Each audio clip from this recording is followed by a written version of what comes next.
Hi, friends. So a lot of you have been reaching out to me, asking me my opinion about what's going on and, wanting to know my opinion. So here's my 2 cents. For those of you who don't know me, my name is Sagar, also known as Erica for my American friends who can't say Sagar. I am Iranian-American. I have spent the last 12 years of my life as a human rights activist working on Iran policy, watching the Middle East. Yeah, it's a super complex issue, and many of you probably before today had never ever heard of the name Mohandes or Soleimani, but I feel like we're living in the twilight zone, guys. I'm completely outraged at this notion that the propaganda machine that is the media is glorifying Qassem Soleimani. Do you people know that this man has not only the blood of Americans on his hands, but the blood of Iranians, Iraqis, Yemenis, Afghanis?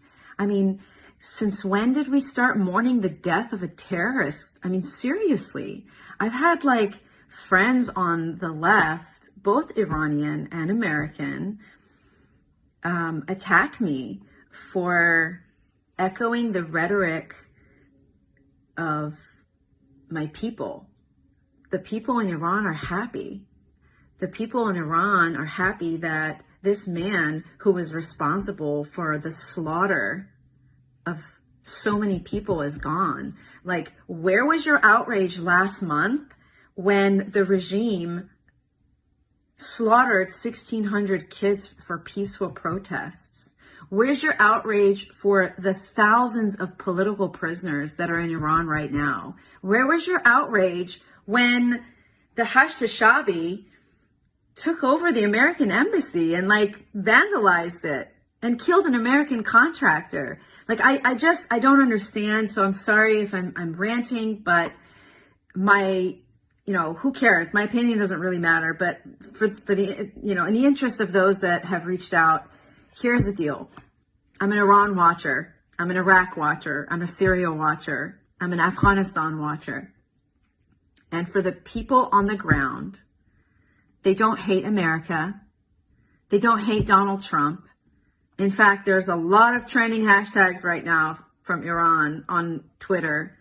Thank you, Trump. We thank you. Thank you for, Soleimani. Thank you. Go look for yourselves. And, honestly, guys, if you don't know anything about the Middle East, please keep your opinions to yourself. I beg you, because all you're doing is you're distorting the flow of information. You're drowning out the sound that's coming out from the ground. And people in Iran are happy. And they're giving out, in the Middle East, it's cultural practice to, when something wonderful happens, when there's a marriage or when there's a celebration, you give out cookies, you make cakes, and you should see the videos that are coming out. People are baking cakes. People are giving out cookies in public, in the streets, because they're happy. I don't know. Do we live in a closed society that we don't know that most people in the Middle East are not free? Specifically in Iran, it's an Islamic state. There's no freedom of religion. There's no freedom of speech. There's no freedom of peaceful, protest. And for anyone who disagrees with the regime, they're arrested, they're jailed, they're tortured, and yeah, there's a lot of video coming out right now about, the funeral of Qassem Soleimani. It's so much propaganda, you guys. The regime has been saying death to America for 40 years. They forced us in school to say death to America. I was 7 years old. I didn't know what I was saying. And the people that are saying that right now, they're called the Basiji. They're they're getting paid. They're the ones that get paid to kill people on the street. So yeah, they're going to say death to America, but that's not the people. The majority of the people in the Middle East don't hate America. They don't hate Donald Trump. And I'm probably going to lose a lot of friends for saying this, but thank you, Mr. Trump, for making a very hard decision and for having the moral courage to do something that probably a lot of world leaders wouldn't have had. Anyway, that's my 2 cents. I love you guys. If you want to have a conversation, Let's engage. Let's not attack. It's not healthy.